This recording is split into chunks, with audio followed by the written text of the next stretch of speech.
Duke raced down the dock, heart pounding. With every step, the ship pulled farther away until he leaped across the gap, calling out in desperation, "The Duchy is dead to me until you return." But was it too late to undo the damage he'd done? Would Edith ever trust him again, or had he shattered their love beyond repair? Hello, lovelies. Enjoying Edith and Elijah's tumultuous journey? A like or subscribe would mean the world. It helps me bring you more sweeping tales of love and betrayal from history's most scandalous moments. And please, tell me in the comments, where are you watching from? I read every note, and it truly brightens my day to hear from you. Southampton Docks, April 1824. The sea had no mercy. Lady Edith Ernest understood that now, standing at the rail of the SS Britannia as the ship pulled away from Southampton's crowded docks. The gap between vessel and shore widened with each passing second 3 feet, then 4, then 5, and with it, the distance between her past and whatever bleak future awaited her in America. The salt wind tore at her cream bonnet, whipping the ribbons against her throat like accusations. Her pale blue traveling gown, the finest thing she still owned, fluttered against the rail. In her gloved hands, she clutched a single leather valise. Everything she had been, Lady Edith Ernest, daughter of the Earl of Thornbury, once betrothed to a duke, had been reduced to this: one bag, one ticket, and a heart so thoroughly broken she wondered if it still beat at all. Around her, passengers crowded the deck, waving handkerchiefs at loved ones below, calling out final goodbyes. Children squealed with excitement. A woman wept into her husband's shoulder. Life, Edith thought bitterly, continued for everyone else. For her, it had ended 3 months ago in a drawing room in Mayfair, when the man she loved had looked at her with eyes of ice and said, "I will not have my name attached to a woman of questionable virtue." She forced herself to look away from the docks, away from England, away from everything she had lost. The grey waters of the Channel stretched before her, cold and indifferent, appropriate. Then the shouting began. At first, Edith thought it was just the typical chaos of departure dock workers calling instructions, sailors securing lines, merchants haggling over last-minute cargo. But this was different. This was panic. "Make way! Move!" The voice was raw, desperate, cutting through the cacophony of the port like a blade. Edith's hand tightened on the rail, but she did not turn. She would not look back. Looking back was what had nearly destroyed her the first time. "Stop that ship, Edith." Her breath caught. She knew that voice. It had haunted her dreams for 3 months, sometimes warm with the memory of what they'd had, more often cold with the memory of what he'd done. No, it couldn't be. Edith Ernest. Against every instinct of self-preservation, Edith turned. The Duke of Rendale had abandoned his carriage in the middle of the port road, the door still hanging open, his driver shouting protests that went unheard. Elijah Walter sprinted down the crowded dock as if demons pursued him, and perhaps they did, the demons of his own making. 2 hours, his mind screamed, as his boots pounded against the wooden planks. I've had 2 hours to undo 3 months of devastation. 2 hours since Viscount Harrington had stumbled into Rendale House, drunk and weeping, and confessed everything. 2 hours since Elijah's world had collapsed into a single, devastating truth. Edith was innocent. She had always been innocent. And he had been the architect of her ruin. "Out of my way!" he roared, shoving past a sailor rolling a barrel. The man cursed, but Elijah didn't care. His title, his dignity, his carefully maintained composure, none of it mattered, not anymore. The Britannia was already pulling away, its massive hull creaking as the crew worked the sails. 6 feet of churning water separated the ship from the dock. Even as Elijah watched, it became 7. Too far. A voice of reason whispered in his mind, "You'll never make it." But reason had cost him everything. Reason had made him believe forged letters over the woman he loved. Reason had turned him into a coward. It ran faster. The crowd on the dock had begun to notice him now, a duke in full morning dress, his navy coat flying behind him, his white cravat askew, running like a madman toward a departing ship. Whispers erupted. Fingers pointed. Somewhere, someone laughed. Elijah didn't care. He reached the edge of the dock, his boots skidding on the wet wood. The gap was 8 feet now, maybe 9. The water below churned dark and violent, slapping against the pilings with enough force to crush a man. He saw her. She stood at the upper rail, her pale blue gown bright against the grey sky, her hazel eyes wide with shock. In that frozen moment, Elijah saw everything he had destroyed: her trust, her reputation, her future. The woman he had promised to protect, and instead had cast into the wolves. No more. Without thought, without hesitation, without a single consideration for the impossibility of what he was about to do, Elijah Walter, Duke of Rendale, leaped. Time seemed to slow. Edith watched, her hand pressed to her mouth, as Elijah launched himself off the dock. His body arced through the air, cloak billowing like dark wings, arms outstretched. For one impossible second, he seemed to hang suspended between earth and sea, between past and present. Then gravity claimed him. His boots hit the ship's lower rail with a sickening crack. His hands scrabbled against the wet rope netting that hung along the hull, fingers closing around the thick hemp just as his body swung downward. His shoulder slammed into the ship's side, and Edith heard him grunt in pain even from the upper deck. "Man overboard!" a sailor shouted, though Elijah wasn't overboard, not quite. He clung to the netting, boots scraping against the hull, soaking wet from the spray, his breath coming in ragged gasps. 3 sailors rushed to the rail, leaning over to haul him up. Elijah's arms shook with effort as he climbed, hand over hand, until they could grip his coat and pull him bodily onto the deck. He collapsed onto the wooden planks, water streaming from his clothes, his chest heaving. Around him, passengers stared in stunned silence. A child began to cry. Someone muttered a prayer. And then, slowly, Elijah Walter stood. His coat was soaked through, clinging to his frame. His hair, usually swept back in perfect ducal fashion, hung in wet strands across his forehead. Blood seeped from a scrape on his palm, where the rope had torn through his glove. But his grey-blue eyes, those eyes that had once looked at her with such warmth, then such devastating coldness, burned with an intensity that stole Edith's breath. He saw her at the upper rail, and he began to climb. Sailors moved aside, too shocked to stop him. Passengers pressed back against the masts and rigging, creating a path. Elijah's boots left wet prints on the stairs as he climbed to the upper deck, his gaze never leaving Edith's face. She wanted to run. She wanted to scream. She wanted to collapse and weep and demand to know why, after everything, he was here. But she stood frozen, her gloved hands gripping the rail so tightly the seams began to split. Elijah reached the upper deck and stopped, 10 feet away. Water dripped from his clothes, forming a puddle at his feet. His breath came in harsh gasps, and his bleeding hand, trembled at his side. For a long moment, the only sounds were the creak of the ship's rigging, the slap of waves against the hull, and the distant roar of the crowd still gathered on the receding dock. Then Elijah Walter, Duke of Rendale, opened his mouth and shattered what remained of his carefully constructed life. "Edith," his voice cracked, raw with desperation. "Edith Ernest, I renounce it." The deck fell silent. Even the wind seemed to still. "I renounce all of it." He spread his arms wide, his coat dripping, his face a mask of anguish. "The Duchy is dead to me until you return." The words echoed across the water, carrying back to the shore where hundreds of witnesses stood frozen in shock. A duke, publicly renouncing his title. For a woman, for a ruined woman. Edith's vision blurred. She blinked, and tears she had sworn she had no more of spilled down her cheeks. A memory struck her with the force of a physical blow.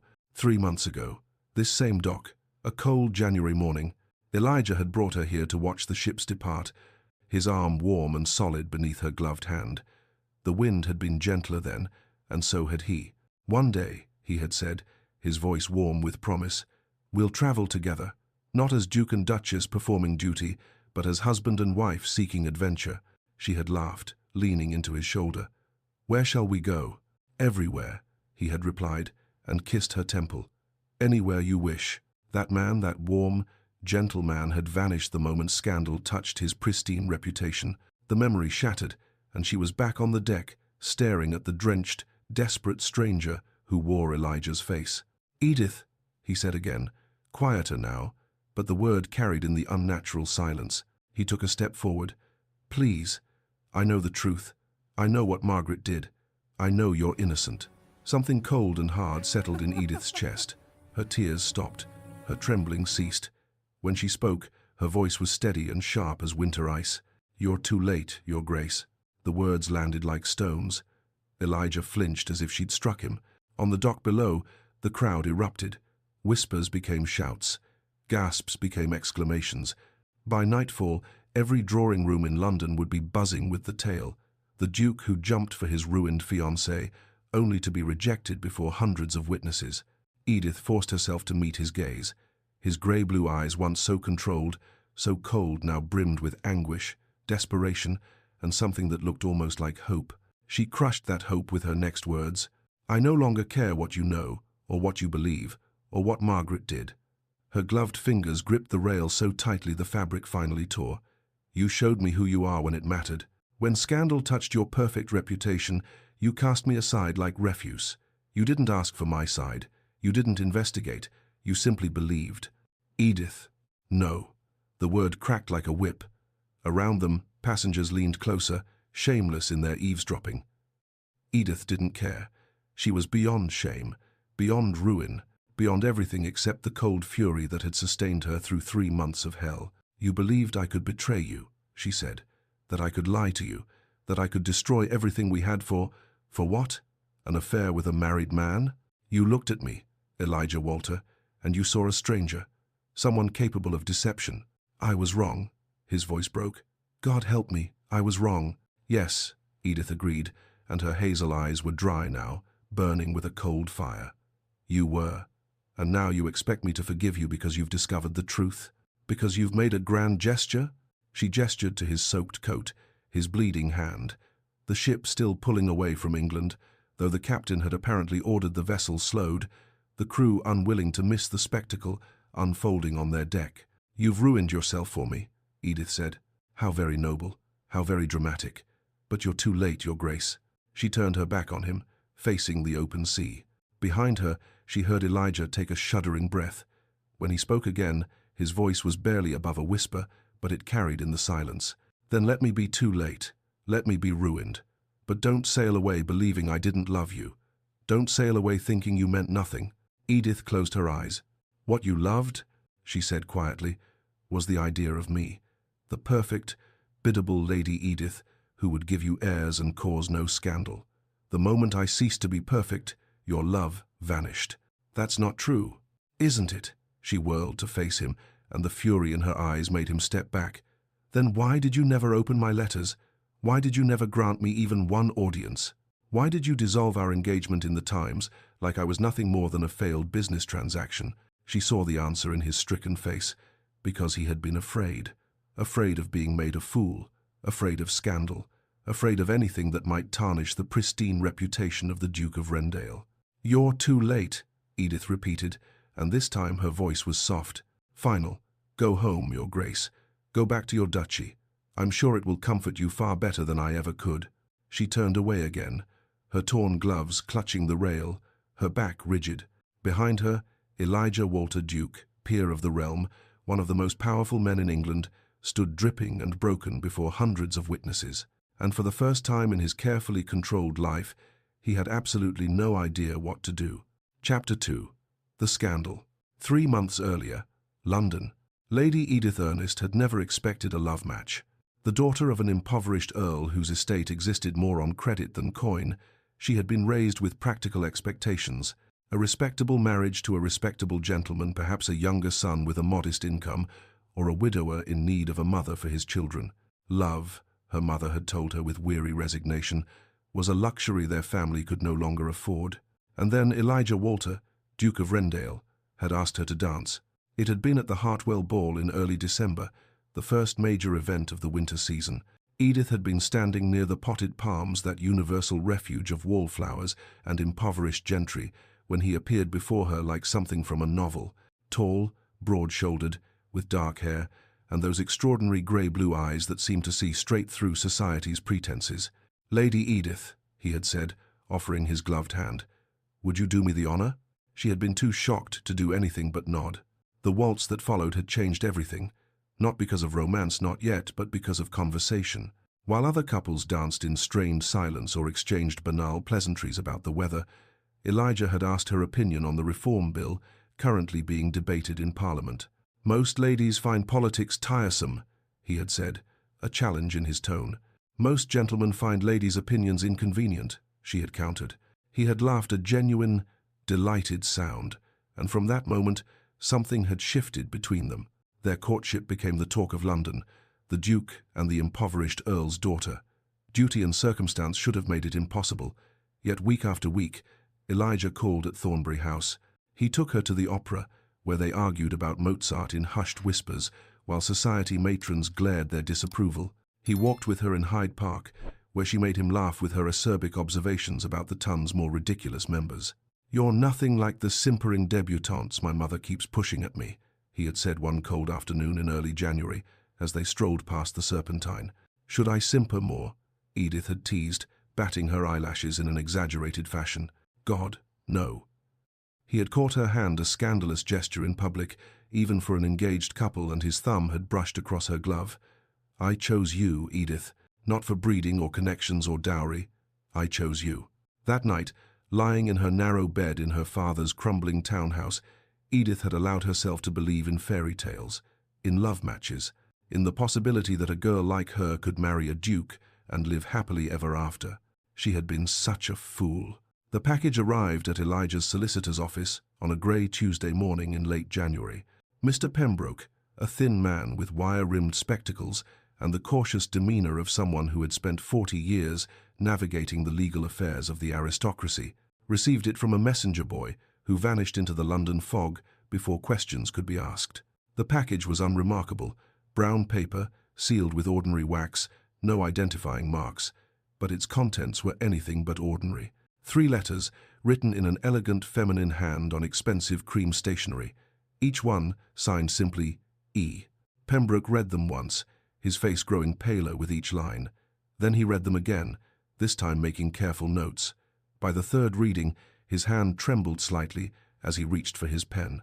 "Your Grace," he wrote to the Duke of Rendale, "I must request your immediate attendance at my office on a matter of utmost urgency and discretion regarding your engagement to Lady Edith Ernest." Elijah arrived within the hour, his face set in the controlled expression he wore like armor in public. But Pembroke knew him well enough to see the slight tension in his jaw, the way his fingers drummed once against his thigh before stilling. "What is it, Pembroke?" Your note was cryptic. The solicitor gestured to the chair across from his desk. "You should sit, Your Grace." "I'll stand. What's this about?" Pembroke adjusted his spectacles. "A nervous habit. I received a package this morning, anonymous. It contains correspondence, allegedly written by Lady Edith." "Correspondence?" Elijah's tone sharpened. "What sort of correspondence?" In answer, Pembroke slid the 3 letters across the desk. Elijah read them standing, his face becoming progressively more rigid with each line. "My darling," the first letter began, "Thursday's meeting at the Garden Folly was far too brief. I think of nothing but your touch, the way you whispered my name when we were finally alone." The second letter detailed an alleged meeting at a coaching inn on the Dover Road. The third made plans for an assignation in a private theatre box, ending with, "Until twilight, when I am yours again. Burn this, E." Pressed between the pages of the second letter was a violet, dried and faded but still recognizable. Elijah set the letters down with controlled precision. "Where did you get these?" "Anonymous messenger. No return address, no identifying. They're forgeries." Elijah's voice was flat, certain. "They must be." "Your Grace." Pembroke's tone was gentle, apologetic. "The handwriting matches samples I have of Lady Edith's correspondence. The stationery is consistent with what her family uses. And the violet. What about it?" "Lady Edith wore violets to the Pemberton ball last week. Multiple witnesses can attest to it. The locations mention the Kensington Garden Folly, the Dover Road coaching inn. These are all places Lady Edith has been seen, accompanied by her maid, in daylight, on perfectly innocent errands." But even as Elijah said it, doubt crept into his voice like poison. Pembroke removed his spectacles and cleaned them, buying time. "Your Grace, I must advise caution. If these letters are genuine, and if they become public knowledge, the scandal would be catastrophic." Elijah finished the thought, his voice hollow. "Not just for you, but for the lady herself. The question is, what do you wish to do?" Elijah stood motionless for a long moment, staring at the letters. 3 pieces of paper that could destroy everything: his engagement, Edith's reputation, his own standing as a man of honor who had chosen unwisely. When he finally spoke, his voice had become the cold, flat tone of a duke making a business decision. Summon Lord Thornbury. The engagement is dissolved. Edith learned of her ruin from her father. She had been in the morning room of Thornbury House, responding to wedding invitations, when the Earl burst through the door like a storm made flesh. "What have you done?" The pen fell from her hand, spattering ink across the ivory cardstock. "Father, what?" "The Duke has dissolved the engagement." Her father's face was purple with rage. "Dissolved it? No explanation, no warning, just a curt summons to his solicitor's office, where I was informed that my daughter is no longer fit to be the Duchess of Rendale." The world seemed to tilt. Edith gripped the edge of the writing desk, her knuckles white. There must be some mistake. Elijah would never. "Elijah?" Her father's laugh was bitter. "He's the Duke, girl, not Elijah. And he's made it clear he wants nothing more to do with you. What did you do? Did you disgrace yourself? Compromise your virtue? Because I swear by God, if you've ruined this family's one chance at—" "I did nothing," Edith's voice cracked. "I have no idea what you're talking about." But her father was beyond listening. He raged for 20 minutes about her ingratitude, her stupidity, her failure, and through it all, Edith sat frozen, trying to understand how the man who had held her hand in Hyde Park just 3 days ago could simply cast her aside without even a word of explanation. That evening, the notice appeared in the Times. "The Duke of Rendale regrets to announce the dissolution of his engagement to Lady Edith Ernest, effective immediately." 23 words. That was all it took to destroy her life. The whispers began immediately. At first, they were veiled, the kind of speculation that society trafficked in like currency. But without any explanation from the Duke, imagination filled the void. By the end of the week, the rumors had solidified into accepted fact. Lady Edith Ernest had been caught in an affair, with whom varied depending on the source, but the affair itself became an unquestioned truth. Invitations stopped arriving. Former friends crossed the street to avoid her. At the modiste's shop where she went to cancel her wedding trousseau, the shopgirl literally turned her back. Her mother wept constantly, a ghost drifting through the halls of their townhouse. Her father alternated between rage and stony silence. And Elijah said nothing, did nothing. The man she had thought she loved simply vanished from her life as completely as if he had never existed. Edith wrote to him. 5 letters in total, each one more desperate than the last. "Please, Elijah, tell me what I've done. Let me defend myself. I don't understand. Your Grace, I beg you for one audience. There has been some terrible mistake. Whatever you believe about me, it's not true. I swear on my mother's life, I have done nothing wrong." None of the letters received replies. She didn't know that they had never been opened, that Elijah's secretary had burned them on orders to cease all contact with the Ernest family. She only knew that the man she loved had looked at her and found her wanting, and hadn't even cared enough to tell her. Why? Present day, the ship's deck. "You're too late," Edith said again, and the memory of those 3 months, the humiliation, the isolation, the slow death of hope, hardened her voice to steel. Elijah stood before her, dripping and desperate, and she felt nothing. Or rather, she felt everything at once, rage and grief, and a bitter, poisonous satisfaction that he was finally suffering even a fraction of what she had endured. "I didn't know," he said, his voice raw. "Edith, I swear to you, I thought the evidence was—" "Evidence?" She turned to face him fully, and her hazel eyes blazed. "What evidence?" "The letters. The letters you allegedly wrote to Viscount Harrington. Margaret forged them, planted evidence, bribed servants." "Letters?" Edith's voice rose. "You believed letters over me? Over everything we had? I saw the handwriting, the locations you'd been, the pressed flower, and it never occurred to you to simply ask me. Each word was a knife. To grant me even one conversation before you destroyed me." Elijah's face crumpled. "I thought I was protecting the Duchy, protecting you from further scandal if the letters became public." "Protecting yourself," Edith corrected coldly. "From the embarrassment of having chosen poorly, from the scandal of being made a fool."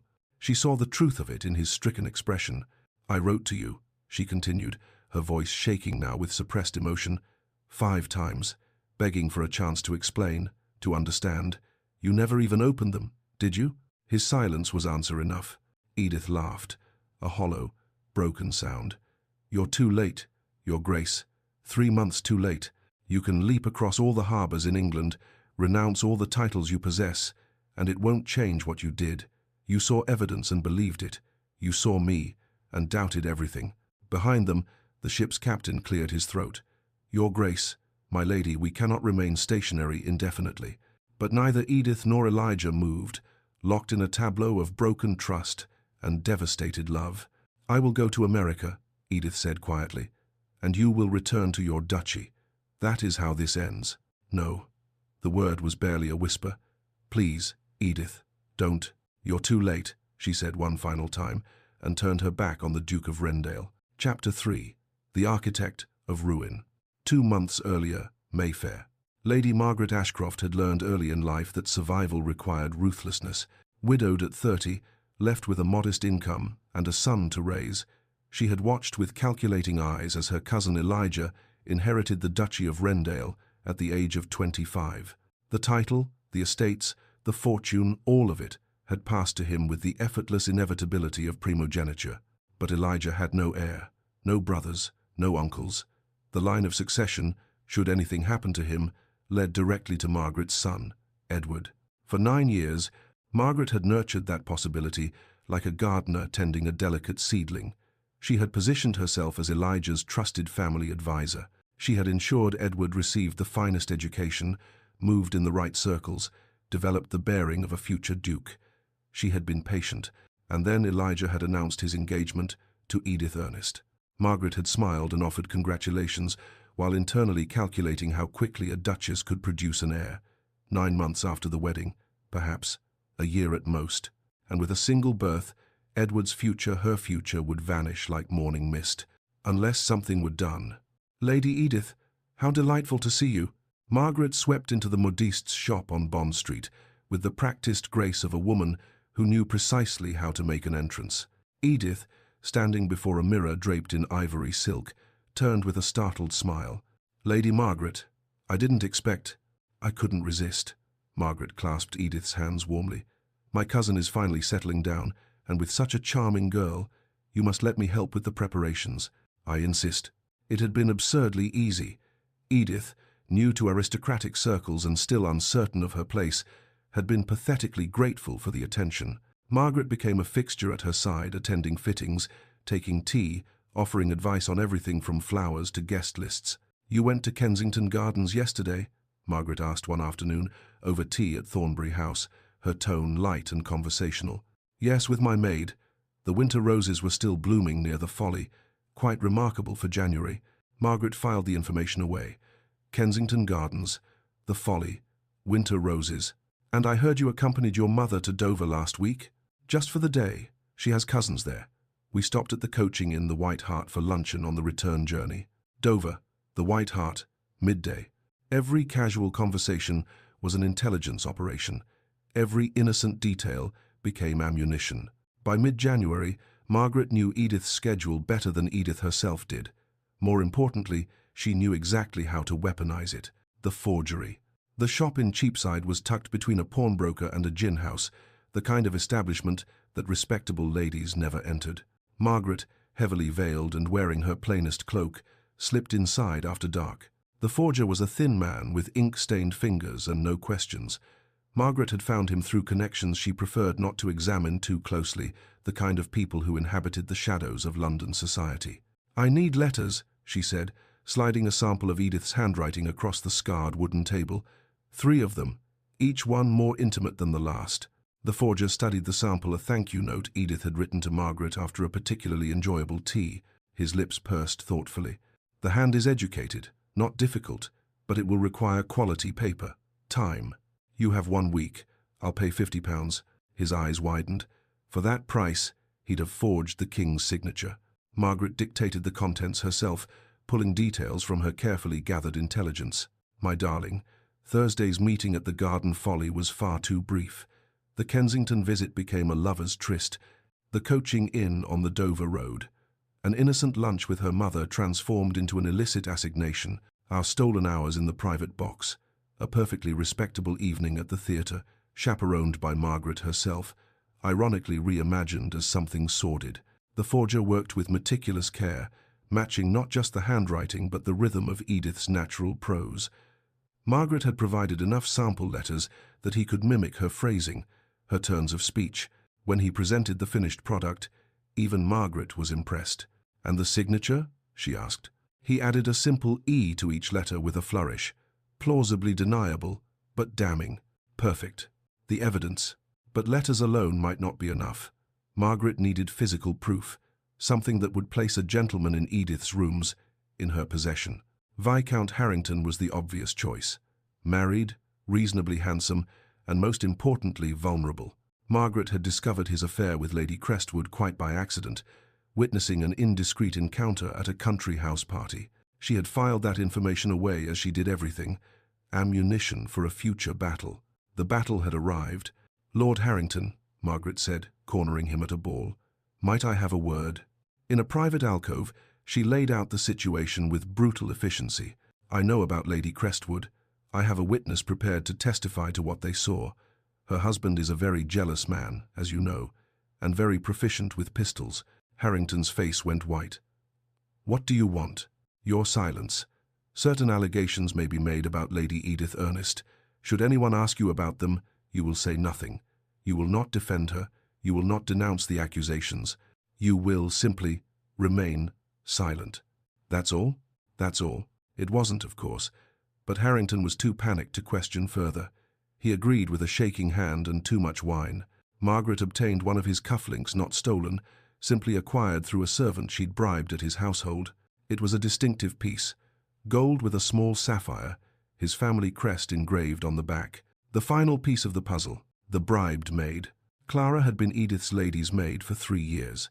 She was loyal, competent, and Margaret had discovered desperately in debt. £50, Margaret said, meeting the girl in a tea shop far from Mayfair. "For one small service." Clara's hands trembled around her cup. "What service?" "You will place this cufflink in Lady Edith's sitting room, somewhere visible but not obvious, perhaps beneath a cushion, as if it had fallen there. And you will mention, in the hearing of other servants, that you've noticed a gentleman caller at odd hours.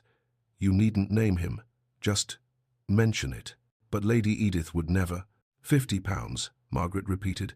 "That's enough to clear your father's debts, is it not? To save your family from debtor's prison?" Clara took the money. She hated herself for it, but she took it. The cufflink was planted the next day. The whispers began among the servants immediately after, spreading like wildfire through the interconnected network of London's household staff. By the time the forged letters arrived at the solicitor's office, the groundwork was already laid. The whispers gave the letters credibility. The cufflink gave them physical proof. And Elijah, bound by duty and terrified of scandal, did exactly what Margaret had predicted. He believed the evidence over the woman. Margaret's victory should have been absolute. The engagement was dissolved. Edith was ruined. Elijah showed no signs of seeking another bride. Edward's position as heir was secure, but she had underestimated one variable: Viscount Harrington's conscience. The man was weak, but he wasn't entirely without feeling. As the weeks passed and he watched Edith's name dragged through the mud, watched her family retreat from society, watched the light die in her eyes at the few public events she still dared to attend, something in him began to crack. He started drinking more, sleeping less. His affair with Lady Crestwood soured. She found him maudlin and tiresome. "You destroyed that girl," she said one night, pulling away from his embrace. "Everyone knows the Duke dissolved the engagement because of her affair with you. Whether it's true or not hardly matters now." "It's not true," Harrington whispered. "Then why don't you say something?" Because he was a coward. Because Margaret's threats still hung over him like a blade. But cowardice, he was discovering, had its own special torment. 2 hours before the ship, Viscount Harrington arrived at Wrendale House at 6:30 in the morning, dishevelled and reeking of gin. The butler tried to turn him away, but Harrington pushed past him with the desperate strength of a man who had finally reached his breaking point. "I must see the Duke. I must see him now." Elijah was in his study, reviewing shipping manifests over coffee, when his butler announced the unexpected visitor. "Harrington? At this hour?" The Viscount stumbled into the study, his cravat askew, his eyes red-rimmed and wild. "Your Grace, I can no longer bear this. I must tell you—" "Sit down before you fall down, man." Elijah gestured to a chair, his expression more irritated than concerned. "What the devil is the matter with you?" "Lady Edith." Harrington collapsed into the chair. "Lady Edith is innocent." The study went very quiet. Even the fire seemed to still. "What did you say?" Elijah's voice was dangerously soft. "The letters, the affair, all of it was fabricated. By your cousin, Lady Margaret." The words tumbled out in a rush, as if saying them quickly might lessen their weight. "She discovered my affair with Lady Crestwood. She threatened to expose me unless I remained silent about the false accusations against Lady Edith." Elijah set down his coffee cup with such careful precision that it didn't make a sound. "You're drunk." "I am. But I'm also telling you the truth." Harrington pulled a crumpled letter from his pocket. "Margaret wrote this to me. Instructions, threats. It's all here." Elijah snatched the letter and read it by the morning light. Margaret's handwriting, Margaret's seal, Margaret's words outlining the entire conspiracy. "You will say nothing about the allegations against Lady Edith. Should anyone ask, you will confirm that she visited you, that you were close. Your affair with Lady C will remain our secret, provided you cooperate." The paper crumpled in Elijah's fist. "The cufflink," his voice was hollow, "planted by Lady Edith's maid. Margaret bribed her. The letters were forgeries, hired some forger in Cheapside, from what I understand. And Harrington's voice broke, "I said nothing. I let an innocent woman be destroyed because I was too much a coward to face my own scandal." Elijah stood slowly, his face drained of all color. The room tilted slightly. He gripped the edge of his desk. "When did this happen?" "Margaret approached me in mid-January, before the letters were delivered to your solicitor, and you've known for 3 months. The words were frost. "For 3 months, you've watched Lady Edith's reputation be destroyed, watched her family suffer, and you said nothing." "I'm saying it now." Harrington stood, swaying slightly. "I know I'm damned for my cowardice, but you should know, you deserve to know that lady is innocent. She has always been innocent." Elijah's mind raced, memories cascading with horrifying clarity.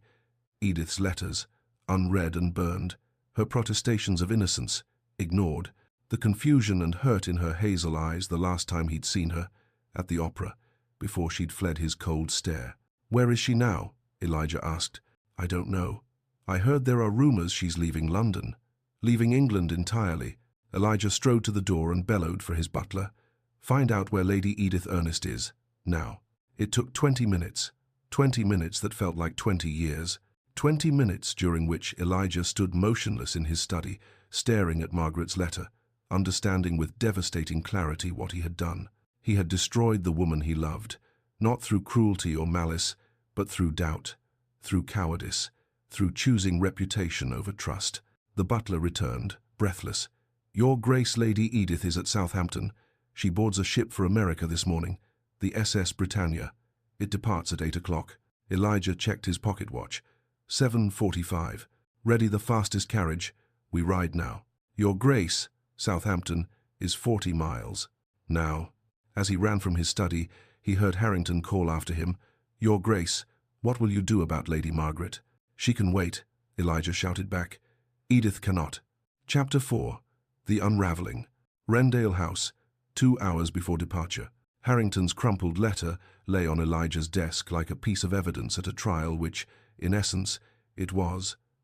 A trial where Elijah stood as both judge and accused.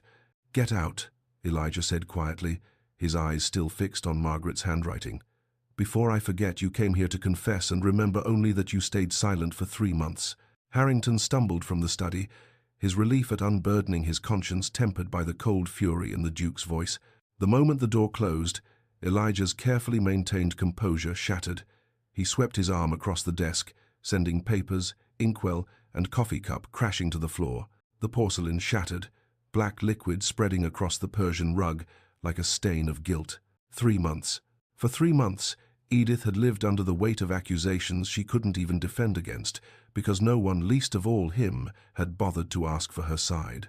For 3 months, she had been cut, whispered about, turned away from shops and drawing rooms, while he had gone about his ducal business with the satisfaction of a man who had narrowly avoided a disastrous marriage, except he hadn't avoided anything.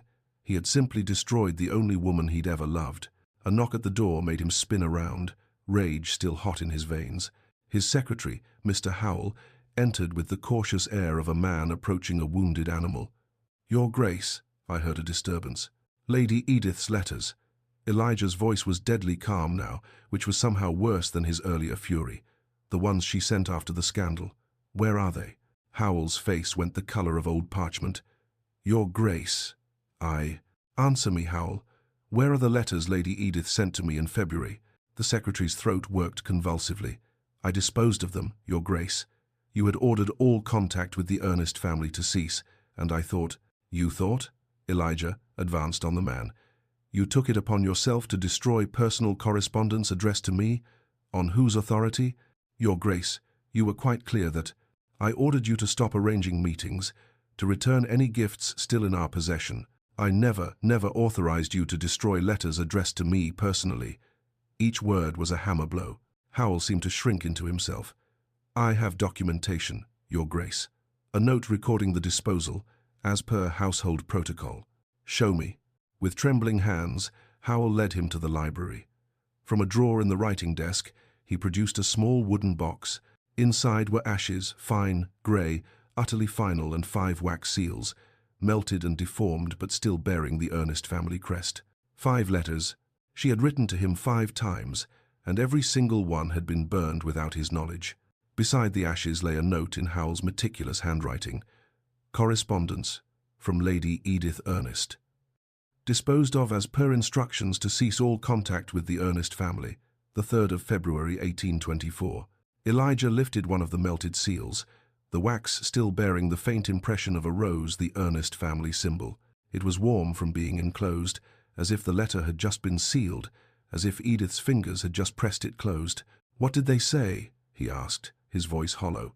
Your Grace? The letters, before you burned them. What did they say? Howell looked genuinely stricken. I didn't read them, Your Grace. It would have been improper. I simply saw they were from Lady Edith, confirmed they should be disposed of per your orders, and burned them unread. Of course, even in destruction, proper protocol had been observed. Elijah sank into the chair by the fireplace, still holding the box of ashes. The morning sun streaming through the windows seemed obscenely cheerful, illuminating the physical remains of Edith's desperate attempts to reach him. He could imagine what she'd written, the progression from confusion to pleading to desperation to, finally, cold acceptance. Elijah, please, I don't understand what's happened.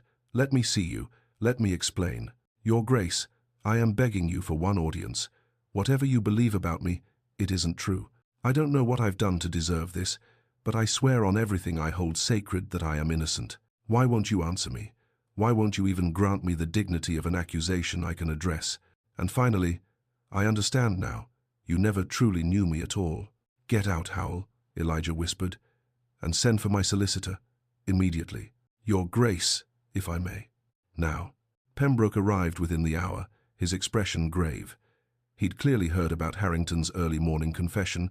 News travelled fast in London's legal circles. Your Grace. He set his leather case on the desk with careful precision. I came as soon as I received your summons. The letters you showed me in January, the ones allegedly from Lady Edith, where are they now? Pembroke produced them from his case, 3 pieces of cream stationery, still bearing that elegant, damning script. Elijah spread them across his desk, studying them with fresh eyes. The handwriting was good, excellent, even. But now that he was looking for forgery rather than confirmation of his worst fears, he could see the tiny inconsistencies, the slightly too careful formation of certain letters, the unnatural consistency of the script, as if someone had been painstakingly copying rather than writing naturally. I need the name of the best handwriting expert in London, Elijah said. Someone who can confirm these are forgeries. Your Grace, even if they are forgeries, the damage to Lady Edith's reputation can be undone, will be undone. I'll proclaim her innocence from the floor of Parliament if I have to. He looked up, his grey-blue eyes blazing. But first, I need proof. Incontrovertible proof that these letters are false. Pembroke nodded slowly. There's a man, Mr. Ashworth, who has testified in several fraud cases. He's considered the foremost expert on questioned documents in England. Retain him. Today. Whatever his fee, pay it. Your Grace, such an investigation will take time. Then he can begin after I return from Southampton. Elijah checked his pocket watch. 7:20. Lady Edith boards a ship for America this morning. I intend to stop her. Pembroke's eyebrows rose. Your Grace, Southampton is 40 miles, yes, I'm aware. Elijah was already moving toward the door. I also need you to begin proceedings against Lady Margaret Ashcroft. Fraud, conspiracy, whatever charges apply. And locate the maid Clara, I believe her name is. She was bribed to plant evidence. I want a full confession. Your Grace, this is highly irregular. So is allowing an innocent woman to be destroyed because I was too much a coward to trust her. Elijah paused at the door. Pembroke, I have spent 3 months making the worst mistake of my life. I have perhaps 45 minutes to attempt to correct it, so either help me or get out of my way. The solicitor gathered his papers with renewed urgency. I'll begin immediately, Your Grace. Elijah took the stairs to his chambers 2 at a time. His valet appeared, startled by the sudden commotion. Your Grace, you're not dressed for... I don't care. Elijah yanked open the top drawer of his desk, his hands moving with desperate purpose. Where is it? Where? His fingers closed around a small velvet box. The betrothal ring. He had commissioned it in December, spending hours with the jeweler to find the perfect stone. The sapphire had to be exactly right, deep blue, with veins of gold that caught the light. The precise shade of Edith's eyes when she laughed at something he'd said. The setting was delicate platinum, with tiny diamonds forming a crown around the central stone. Fit for a duchess, fit for his duchess. He'd planned to present it to her on Christmas Eve, in front of her family's fire, while snow fell softly outside and the future stretched before them like an unwritten book. Instead, it had sat in his drawer for 4 months, a monument to his failure, a symbol of everything he'd destroyed with his doubt. He opened the box. The sapphire caught the morning light, throwing blue shadows across his palm. Your Grace, his valet tried again. You're still in morning dress. Surely you should change before. There's no time. Elijah pocketed the ring box and ran for the door. The racing curricle was already waiting in the drive, 4 of his finest horses stamping impatiently. Simmons, his driver, stood ready by the lead horse, his former cavalry training evident in his bearing. Southampton, Your Grace, he asked, his tone carefully neutral. As fast as these horses can manage. Simmons's weathered face showed no surprise. That's 40 miles, Your Grace, in less than 2 hours. I don't care if you have to drive through hedgerows and farmyards. The SS Britannia departs at 8 o'clock. I need to be at Southampton docks before it sails. Elijah climbed into the curricle. And Simmons, if we make it in time, I'll double your annual salary. A slight smile crossed the driver's face. Hold tight, Your Grace. The whip cracked, and the curricle lurched forward with enough force to nearly throw Elijah from his seat. The world became a blur of motion. The light, 2-wheeled curricle was built for speed, not comfort. Every rut in the road sent jarring vibrations through Elijah's spine. Every corner had to be taken at breakneck speed, the curricle tilting dangerously on its wheels. They thundered through the outskirts of London, scattering pedestrians and drawing curses from cart drivers. A constable shouted something about public safety that was lost in the wind and the pounding of hooves. Elijah gripped the rail with white knuckles, the velvet ring box pressed against his chest. His mind raced even faster than the horses. What would he say to her? The apologies that ran through his head all seemed pathetically inadequate. I'm sorry didn't begin to cover the magnitude of his betrayal. I was wrong, stated the obvious. I love you felt like theft. How dare he claim love after destroying her? But he would say them anyway. All of them. He would fall to his knees on that ship's deck if he had to, before hundreds of witnesses, and beg for something he had absolutely no right to ask for: forgiveness. They careened around a mail coach on a narrow stretch of road. The mail driver shouted obscenities. Simmons ignored him, urging the horses faster. 7:40, Your Grace, he called over his shoulder. 20 minutes. The ship sailed in 20 minutes. They splashed through a ford, water spraying up to soak Elijah's already disheveled coat. His cravat had come undone, his hair was wild, his morning coat streaked with mud from the road spray. He looked, he realized, like a madman. Good. A madman was probably what this situation required. The countryside flew past fields and farms and villages that blurred into insignificance. Nothing mattered except the road ahead, the horses' straining muscles, the impossible deadline racing toward them. Let me not be too late, Elijah prayed silently. Please, God, let me not be too late. At 7:52, they crested a hill, and Southampton spread below them. The harbour was crowded with vessels of all sizes, their masts creating a forest of wood and canvas. And there, pulling away from the dock with agonizing slowness, was a large passenger ship with SS Britannia painted on its hull. "There," Elijah pointed, his voice hoarse. Even from this distance, he could see the gap of dark water widening between ship and dock. 6 feet, 7. "She's already underway, Your Grace," Simmons said, but he was already urging the horses into a final desperate sprint down the hill toward the harbor. The curricle's wheels left the ground at every bump. Elijah was certain they would overturn, certain the horses would stumble, certain everything would end in a tangle of wood and horseflesh and shattered bones. They didn't. At 7:57, Simmons hauled on the reins, bringing the lathered, heaving horses to a sliding stop in the middle of the port road. The curricle's wheels locked, skidding across the cobblestones, sending up a shower of sparks. Elijah didn't wait for it to fully stop.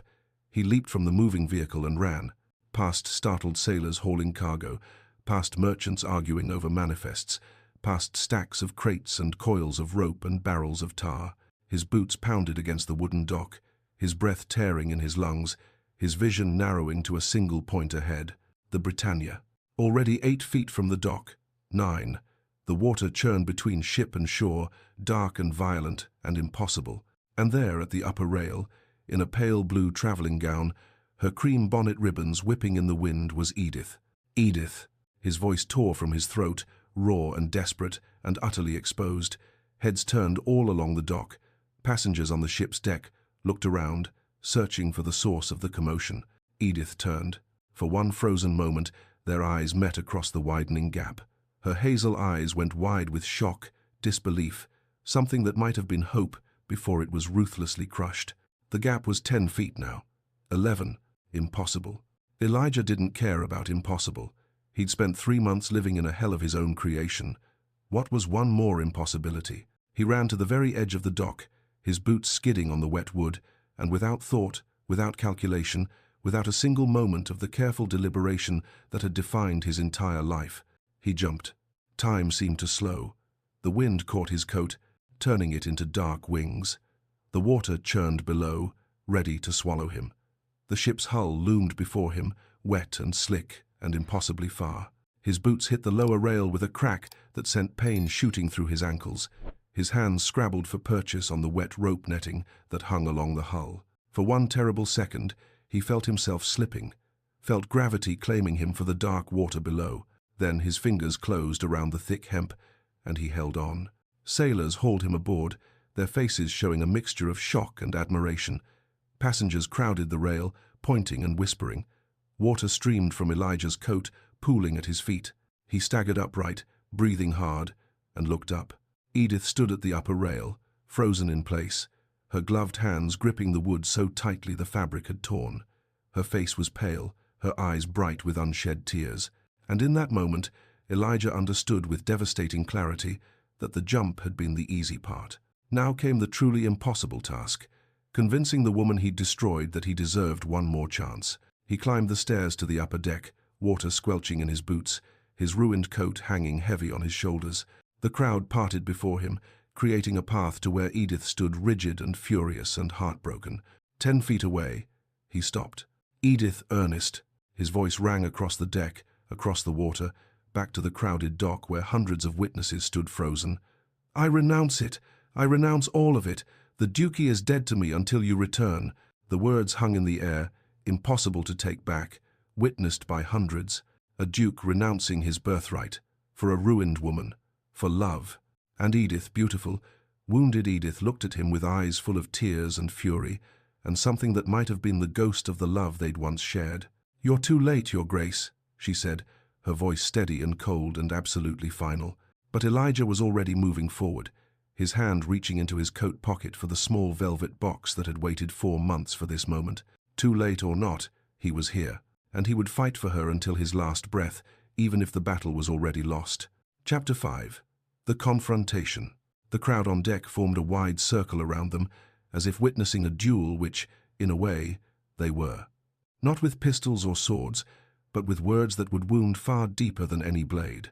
Elijah stood dripping at the base of the stairs leading to the upper deck, his chest heaving, his grey-blue eyes locked on Edith's frozen figure above. Water pooled at his feet, mixing with the salt spray that misted across the deck. His carefully maintained ducal composure had drowned somewhere in the harbor, All that remained was raw, desperate honesty. He climbed the stairs slowly, each step feeling like approaching the gallows. The crowd pressed back against the masts and rigging, their whispers falling silent as they watched the Duke ascend toward the woman he'd destroyed. Edith stood rigid at the upper rail, her back to the open sea, the wind whipping her pale blue skirts. Her cream bonnet had come partially loose, allowing strands of chestnut hair to escape and dance around her face. But it was her expression that stopped Elijah's breath, not rage, not tears, but a terrible, composed emptiness, as if she'd carved out everything soft inside herself and replaced it with stone. He reached the upper deck and stopped 10 feet away, suddenly uncertain. In all his desperate planning during the race to Southampton, he hadn't considered this moment, standing before her with hundreds of eyes watching, trying to find words adequate to the magnitude of his betrayal. Edith. Her name came out hoarse, broken. The letters were lies, all of them. Margaret forged them. She hired someone in Cheapside to copy your handwriting. Viscount Harrington confessed this morning. Your maid Clara confessed. Margaret bribed her, threatened Harrington, fabricated everything. The words tumbled out in a rush. I was a fool. A blind, arrogant fool. For a long moment, Edith said nothing. When she finally spoke, her voice was low, trembling with controlled fury that was somehow more terrifying than screaming. You were not a fool, Elijah. The crowd leaned closer, shameless in their eavesdropping. You were a coward. Gasps rippled through the passengers. A duke called a coward by a ruined woman in front of hundreds of witnesses. The scandal would be the talk of London for months. Edith didn't care. She was beyond caring what society thought of her. They had already destroyed her. What more could they do? A fool, she continued, taking a step toward him, makes an honest mistake. A fool lacks information or judgment. But you, Elijah Walter, you had all the information you needed. You had me. You had months of courtship, of conversations, of moments when you claimed to see into my very soul. Her voice cracked but didn't break. And you chose to believe 3 pieces of forged paper over everything you knew of my character. I know. Elijah's hands clenched at his sides. God help me, I know. Do you? Another step closer. Her hazel eyes blazed with a fury that seemed to burn away the careful composure. Do you understand what you did? You looked at me, the woman you claimed to love, and you believed I could betray you, that I could lie to you, that I could conduct some sordid affair while planning our wedding. Edith, that is the wound, Elijah, not the scandal, not the ruin, not the whispers or the closed doors or my family's disgrace. She pressed her hand to her chest, right over her heart. Your doubt, your immediate, unquestioning certainty that I was capable of such deception, that's what destroyed me. The words hit like physical blows. Elijah felt each one land, felt the truth of them cut through every excuse he'd constructed. I was wrong. His voice was barely above a whisper. I chose reputation over you. I chose the Duchy's pristine name over my own heart. I was so terrified of being made a fool, of being seen as weak or gullible, that I became the very thing I feared a fool who destroyed the only real thing in his carefully constructed life. And now you've come to reclaim what you discarded. Edith's laugh was hollow, bitter. You've made your grand gesture, leaped across the harbour, renounced your duchy before witnesses. Very dramatic, your grace. But do you think a confession erases 3 months of hell? Do you think pretty words undo what you did? No. The admission cost him everything. No, I don't. Then what are you doing here? For the first time, her voice truly broke. Why did you come? To ease your guilt? To prove to yourself you're not the villain I know you to be? I came because you deserved the truth. Elijah took a step closer, then another, until only a few feet separated them. Because you deserved to know you were innocent, not ruined, not disgraced, but innocent. And because his knees buckled. The crowd gasped as the Duke of Rendale sank to his knees on the damp deck, before Edith, before hundreds of witnesses. Water soaked through his trousers. His ruined coat hung heavy on his shoulders. He looked up at her, all pretense stripped away, leaving only a man who had destroyed everything that mattered. I failed you, he said, his voice cracking. I failed the woman I love because I was more afraid of appearing a fool than of being a coward. I was so obsessed with protecting the Duchy's reputation that I sacrificed the only person who ever made me forget I was a duke at all. His hand reached into his coat pocket, trembling slightly, and withdrew a small velvet box. He opened it, and even in the grey morning light, the sapphire inside blazed with blue fire. This was meant for you. I commissioned it in December, spent weeks finding the perfect stone. It had to match your eyes exactly, the way they look when sunlight catches them. When you laugh, his voice broke, I was going to give it to you at Christmas, in front of your family. I had a whole speech planned about how you'd changed everything, how I'd thought duty and love were separate things, until I met you. Edith stared at the ring, her face pale. The sapphire caught the morning light, throwing blue shadows across Elijah's upturned palm, deep blue with veins of gold, surrounded by tiny diamonds that sparkled like captured starlight. The exact shade of her eyes, her hand trembled. For one moment, just one, something flickered across her face. Not forgiveness, but recognition. He had seen her. Before everything fell apart, he had truly seen her. But then the stone mask returned. Pretty words and jewels, Your Grace. Her voice was steady again, cold. But they don't undo your doubt. That ring represents a future you destroyed.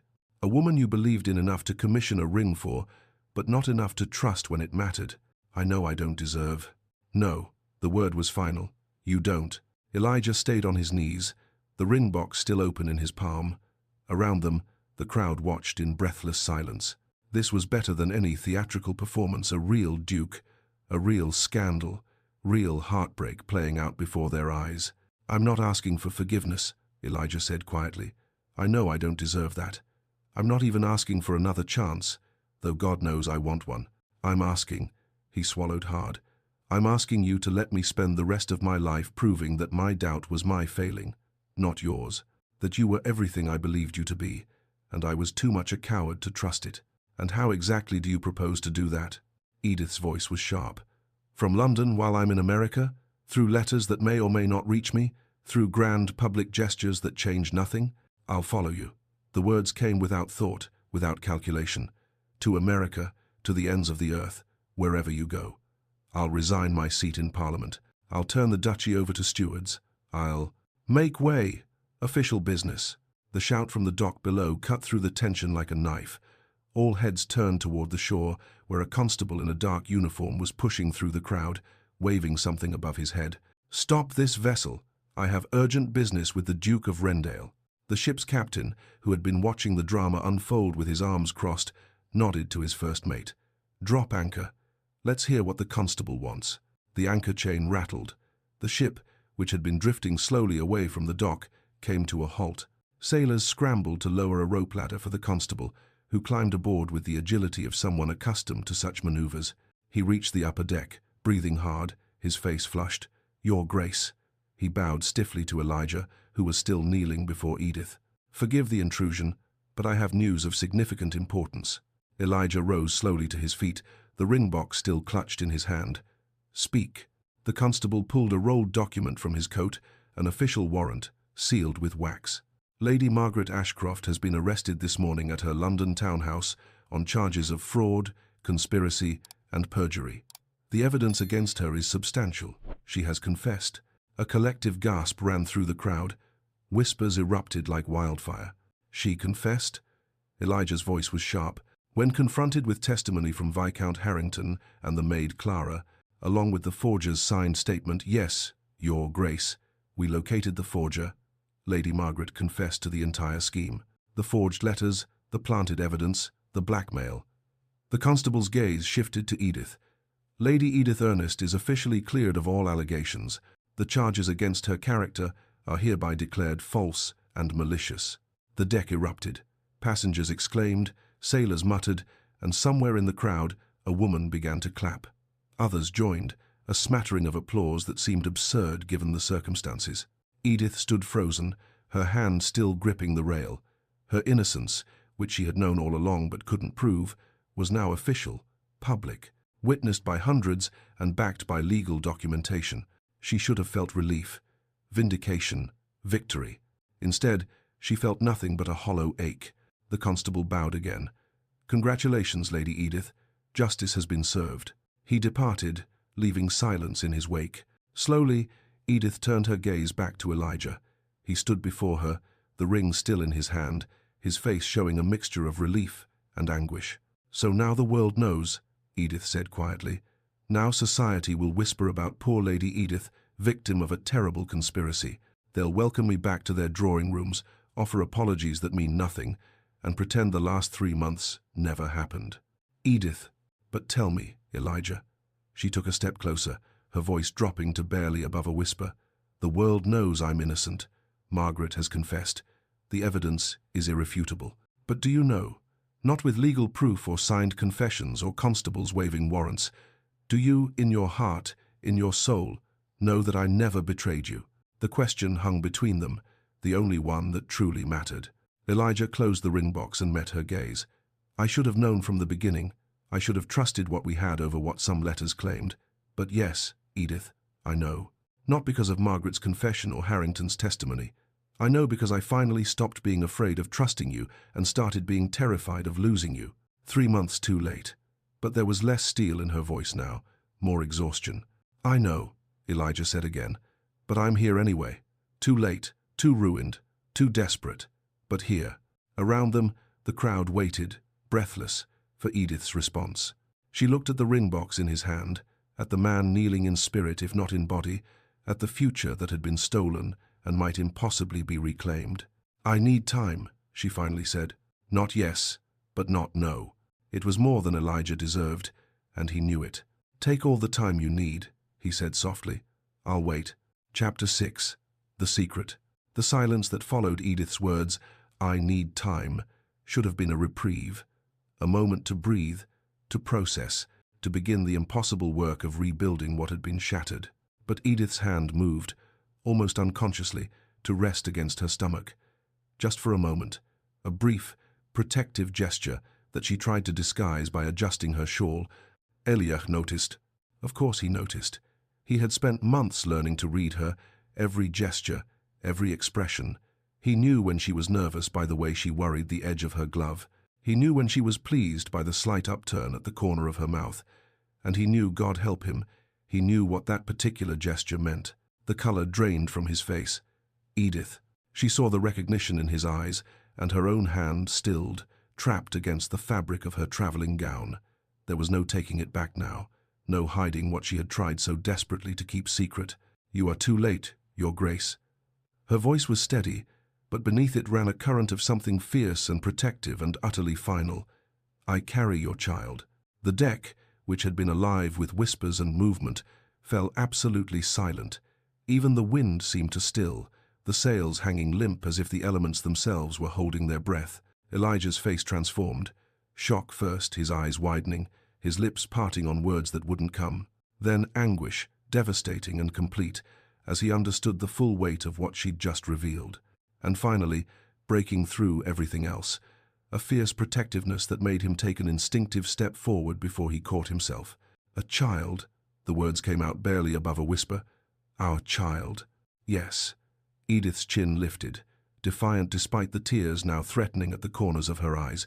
Conceived before the scandal, before your letters, before you decided I was a woman of questionable virtue. Around them, the crowd erupted in fresh whispers. This was beyond scandal now, this was dynastic. An heir to the Duke of Rendale, carried by a woman he'd publicly cast aside. Elijah seemed not to hear them. His entire focus was on Edith, on the hand still resting protectively against her stomach. When, his voice cracked, when did you know? Flashback 1 week after the scandal. Edith had realized in the worst possible way, waking at dawn with nausea so violent she barely made it to the basin. Her mother, hearing the sounds of distress, had come to her room with a knowing look and careful questions. How long has it been since your last courses, dear? Edith had counted backward with trembling fingers. 6 weeks. 7. She'd been so consumed with the scandal, with Elijah's rejection, that she hadn't noticed the absence of something so fundamental. The physician, her mother, summoned a discreet man who attended many desperate families, had confirmed what Edith already knew in her bones. You're with child, Lady Edith, perhaps 2 months along. 2 months, which meant the child had been conceived in late December, during those final perfect weeks before everything shattered, before forged letters and cold dismissals and the death of every dream she'd dared to have. She'd sat in her room after the physician left, one hand pressed to her still flat stomach, and tried to decide what to do. She could tell Elijah, should tell him he was the father, after all. He had a right to know. But then she imagined the conversation, imagined presenting herself at Rendale House, being granted an audience through the intervention of servants who looked at her with pity or contempt. Imagined standing before him and saying, "I carry your child." And she imagined his response. Another lie. Another manipulation. Whose bastard is it really, Lady Edith? Harrington's? The thought had been enough to make her physically ill again. No, she wouldn't give him another reason to doubt her. Wouldn't give him the satisfaction of rejecting both her and their child. Wouldn't watch him calculate whether the timing made the child legitimate or whether the scandal made it suspect. She would go to America. She would raise the child alone. And Elijah Walter, Duke of Rendale, would never know that he'd destroyed not just a woman, but a family. Back to present the ship's deck. I realized a week after you dissolved the engagement. Edith's voice was carefully controlled. I was unwell one morning, my mother suspected. A physician confirmed it. A week. Elijah's voice was hollow. You've known for nearly 3 months. Yes, and you didn't tell me. No. The word was sharp, defensive. Did you think I would come to you with this news? So you could believe it was another man's?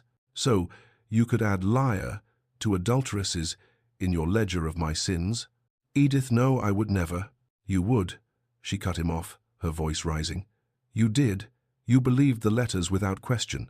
You believed I was capable of betraying you, of conducting an affair while planning our wedding. Why would this be any different? Why wouldn't you assume the child was Harrington's, or some other imaginary lover's? The accusation landed like a physical blow. Elijah's face crumpled because he knew they both knew she was right. 3 months ago, if she had come to him with news of a pregnancy, he would have doubted, would have demanded proof, would have seen it as further evidence of her deception rather than the truth it was. I don't know how to prove to you that I would have believed, Elijah said quietly. Because you're right 3 months ago, I might not have. But now, Edith, now...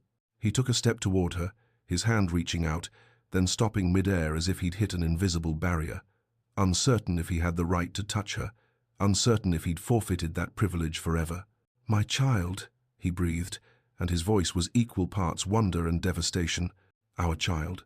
His gaze dropped to where her hand still rested against her stomach, and something in his expression shifted. The careful ducal mask he'd worn for so long, already cracked by his desperate leap and public confession, shattered completely. If you sail, he said, his voice breaking, you sail with my heart, my air, and my every reason to wake each morning. Your air. Edith's laugh was bitter. Is that what matters to you? The continuation of the precious Rendale line? No. The word was fierce, absolute. Damn the Rendale line. Damn the Duchy. Damn every title and estate and responsibility I've ever had. He moved closer, and this time he didn't stop himself from reaching for her hand. She didn't pull away, though she didn't reciprocate either. What matters is you and our child, the family I destroyed before I even knew it existed.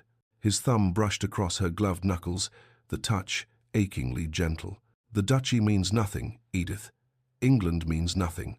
You are my country. You and this child are every territory worth fighting for. For a moment, just a moment, something flickered in Edith's eyes. Not forgiveness, but a crack in the armor she'd built around her heart. Then it hardened again. You renounced your duchy for me, she said. A grand gesture witnessed by hundreds. But what about your doubt, Elijah? Can you renounce that too? Can you look at me, truly look at me, and trust what you see rather than what you fear? The question hung between them, more challenging than any physical barrier. Elijah met her gaze, and when he spoke, his voice carried the weight of absolute certainty. I see a woman I should have trusted from the beginning. I see the mother of my child. I see the only person who ever made me want to be more than a title and a duty. He paused. And I see someone who has every right to sail away and never look back. That's not an answer. Yes, he said simply. Yes, I can renounce my doubt. I already have. The moment I learned the truth, everything I thought I knew about trust and duty and reputation dissolved. What remains is this. I trust you. I believe you. And if you give me the chance, I will spend every day for the rest of my life proving it. Edith stared at him, searching his face for the lie, for the crack in the certainty. She found none. But trust, once shattered, couldn't be rebuilt with words alone. Your Grace, my lady. The gruff voice cut through the tension, Captain Morrison stepped forward, a weathered man in his 50s, with the bearing of someone who'd spent more of his life at sea than on land. His face was deeply lined, his hands calloused, his eyes sharp with the kind of wisdom that came from watching human drama play out on his decks for decades. "I've seen many things in my years at sea," he said, his tone matter of fact. "Storms that would terrify the Almighty himself. Mutinies, births and deaths and every human folly in between." He looked directly at Elijah. "But never, in all my days, have I seen a duke leap aboard my ship like a common sailor." A few nervous laughs rippled through the crowd. The captain turned to his first mate. "Lower the gangplank." "Captain?" The first mate looked confused. "You heard me. Lower it." The crew scrambled to obey. The heavy wooden gangplank normally used for boarding and disembarking at dock was swung out over the gap between ship and shore. It extended slowly, creaking under its own weight, until it formed a narrow bridge from the ship's deck back to the Southampton dock. 8 feet of weathered wood, barely 3 feet wide, suspended over churning water. Captain Morrison gestured to the precarious bridge. "The lady boarded my ship of her own free will, seeking passage to America. That was her choice, and I respect it." He looked at Edith. "But circumstances have changed. Evidence has come to light. Confessions have been made." His gaze shifted to Elijah. "And a duke has publicly renounced his title for her." He crossed his arms. "So, I'm giving you a choice, Lady Edith. You can stay aboard this ship, and I'll see you safely to Boston. Or you can cross that gangplank back to England, back to the man who wronged you but seems determined to make it right."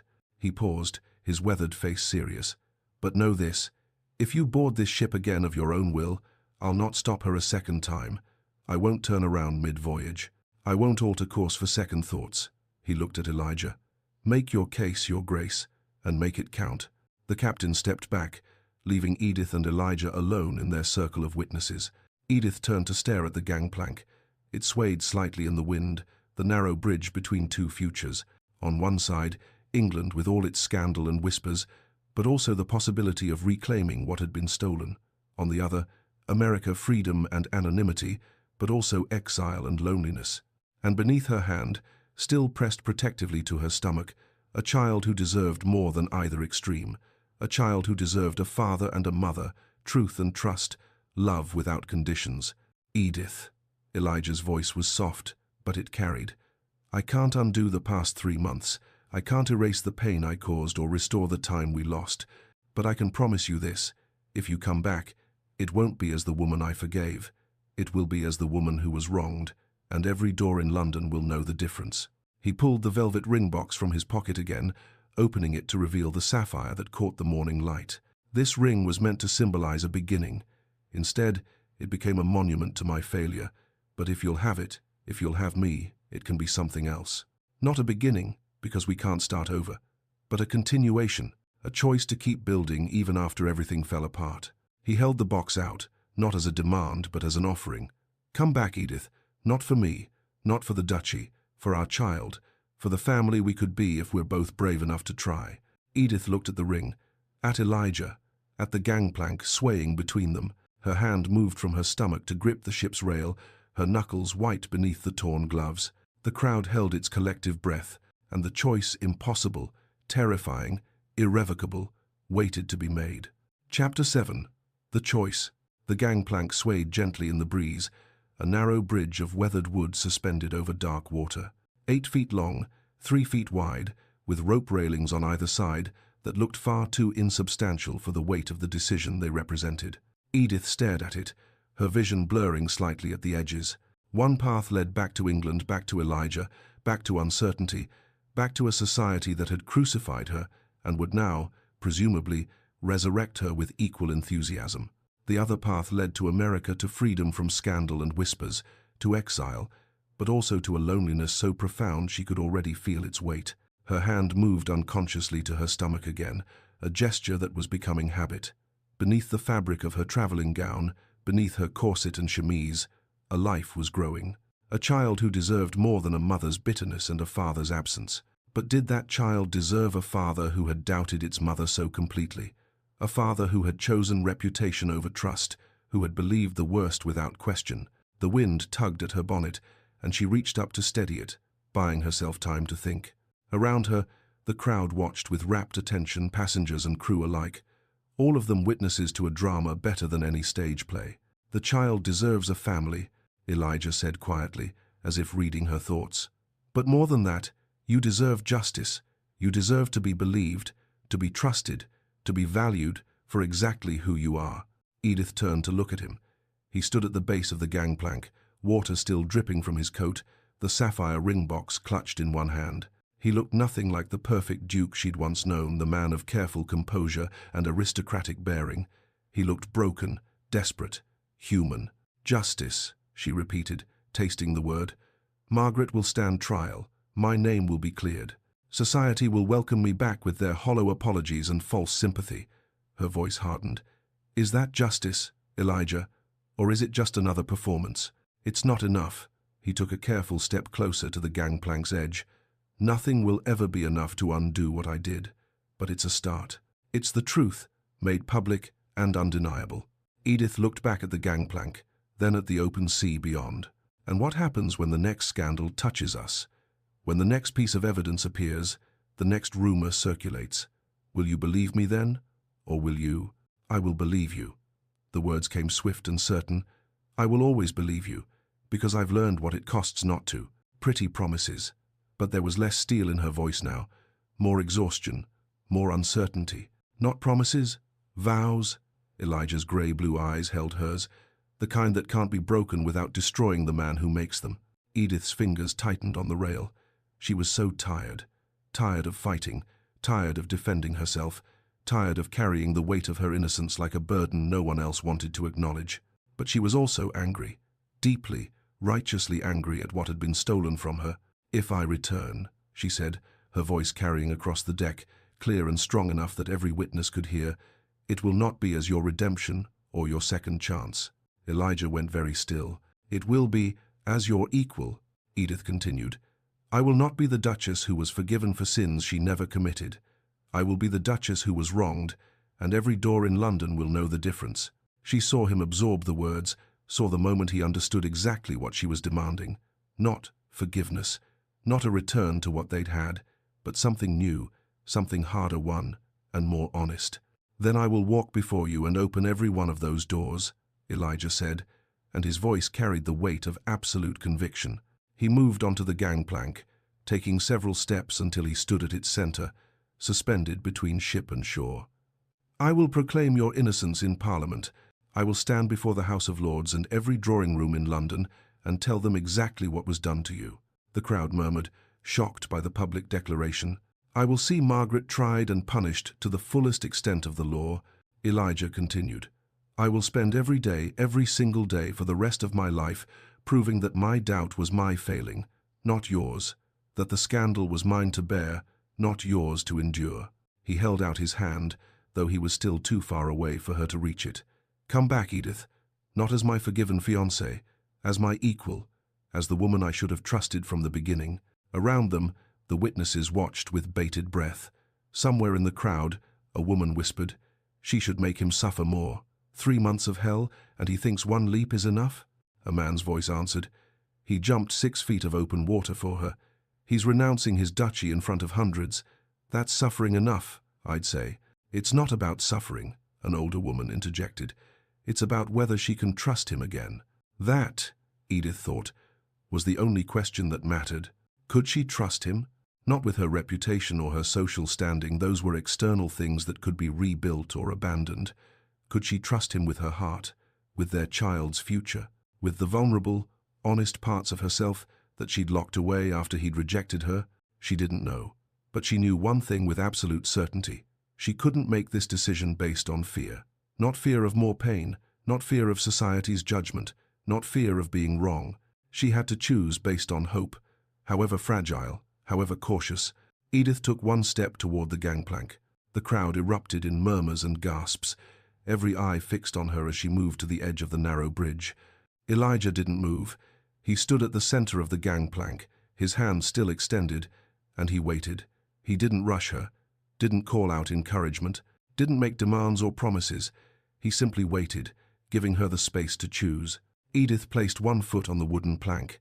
It swayed slightly beneath her weight, and she gripped the rope railing for balance. The water churned 8 feet below, dark and unforgiving.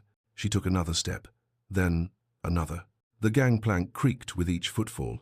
The rope railing was rough beneath her torn gloves.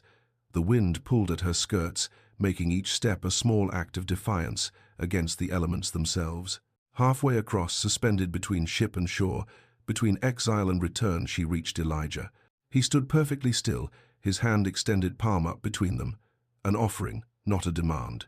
"Not to lead you," he said quietly. His voice meant only for her despite the hundreds watching. "To walk beside you." Edith looked at his hand, at the man who had broken her heart and was now offering her his own, cracked and imperfect. She reached out and placed her hand in his. Not forgiveness, not yet, but a beginning, a tentative, fragile beginning built on rubble and hope in equal measure.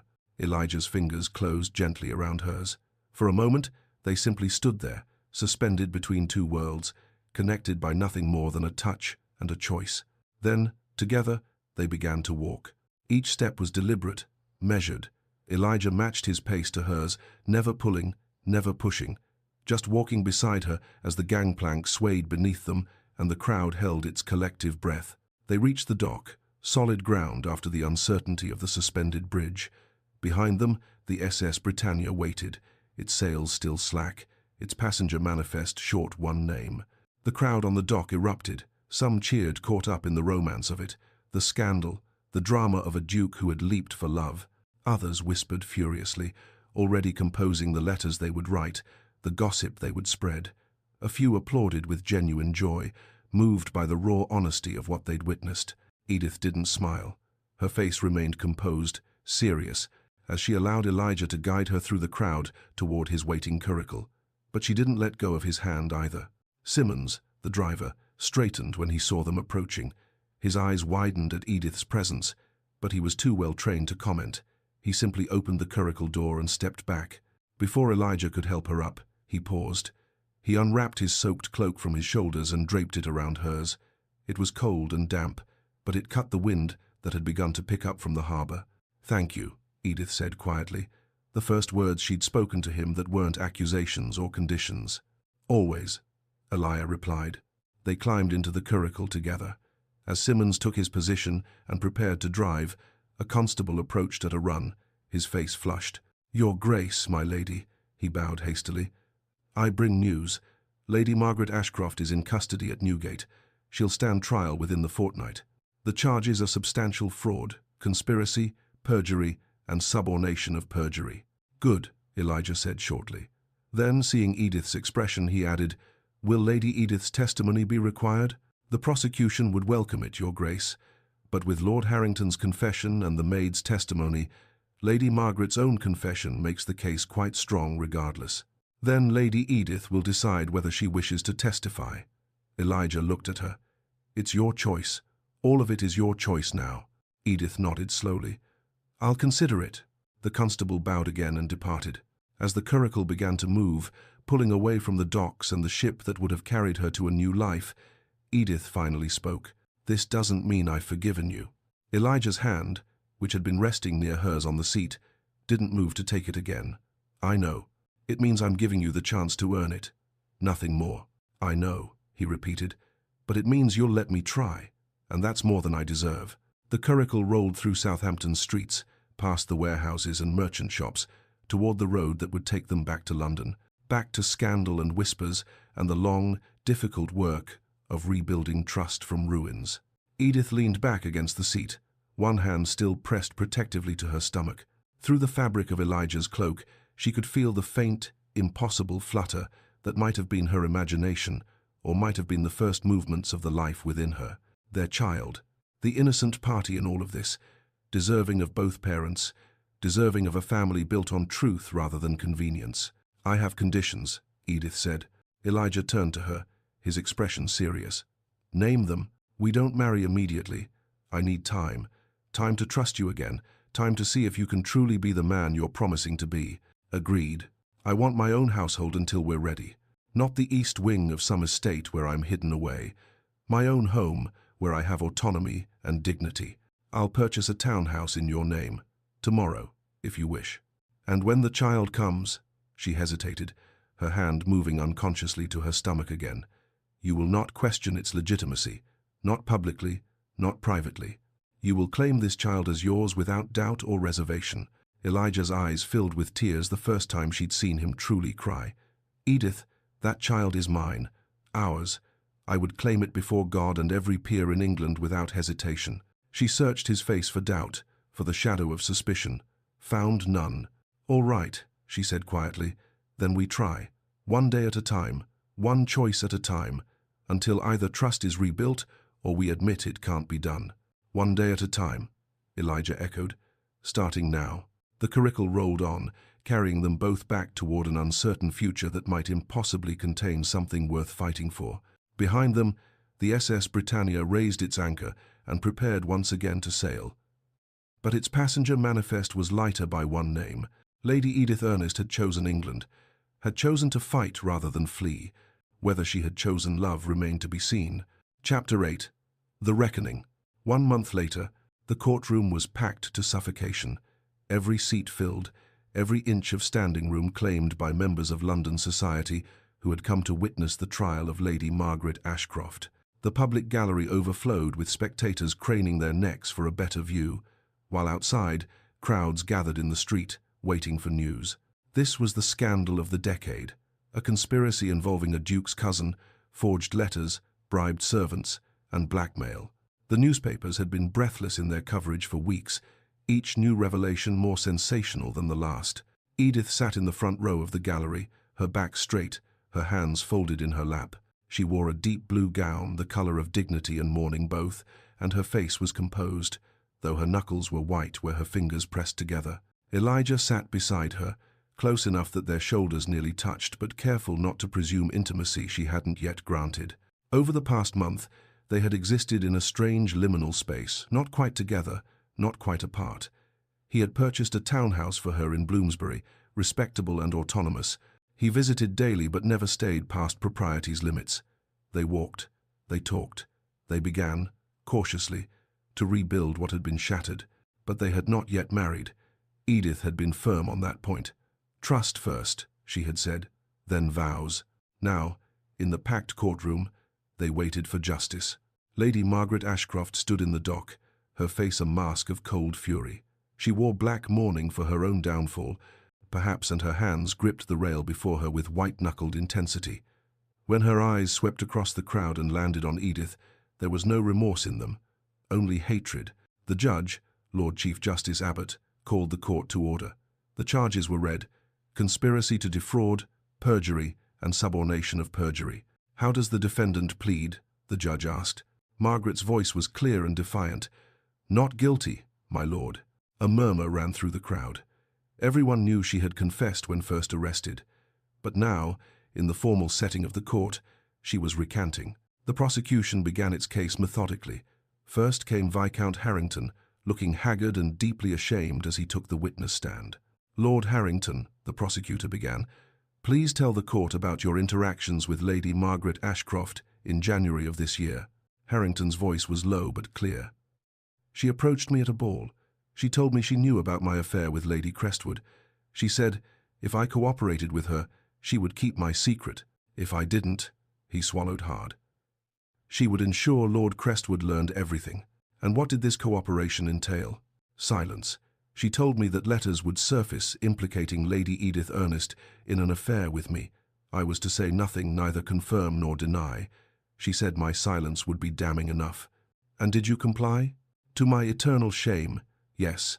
I remained silent while an innocent woman was destroyed." Harrington's voice cracked.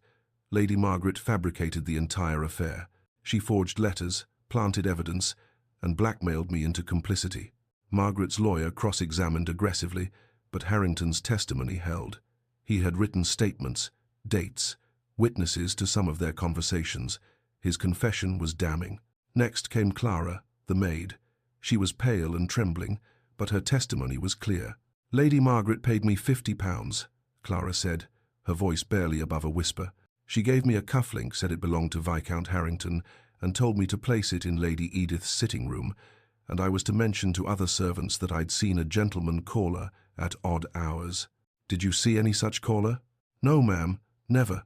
Lady Edith was always proper, always accompanied, but I said what Lady Margaret paid me to say, and tears spilled down her cheeks. I'm so sorry. I was desperate. My father was in debt. I thought it was just gossip. I didn't understand it would destroy her. The prosecutor presented the forged letters, along with testimony from the handwriting expert who had examined them. He confirmed what Elijah had discovered. The letters were expert forgeries, but forgeries nonetheless. Tiny inconsistencies in letter formation, unnatural consistency of script, ink that didn't match Edith's usual correspondence. Finally, the prosecution read Margaret's initial confession given to the constable the morning of Edith's attempted departure into the record. When it was the defense's turn, Margaret took the stand. Her lawyer had advised against it, but she insisted. She wanted her voice heard.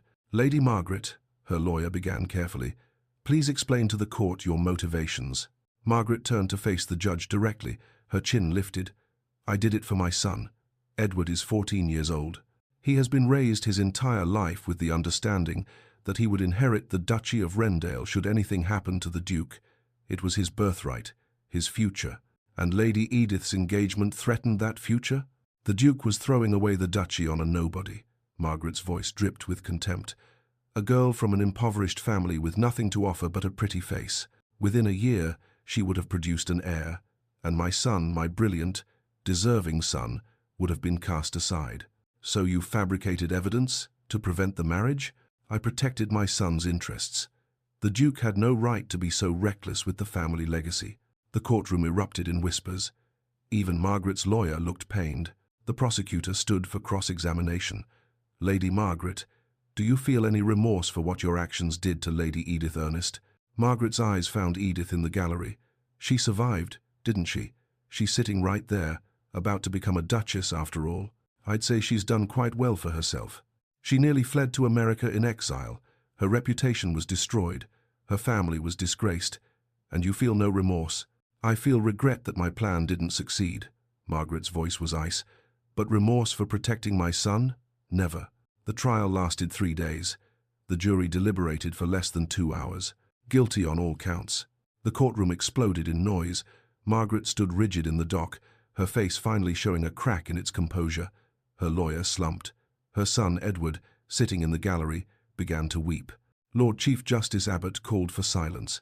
When it finally came, he looked at Margaret with an expression of profound distaste.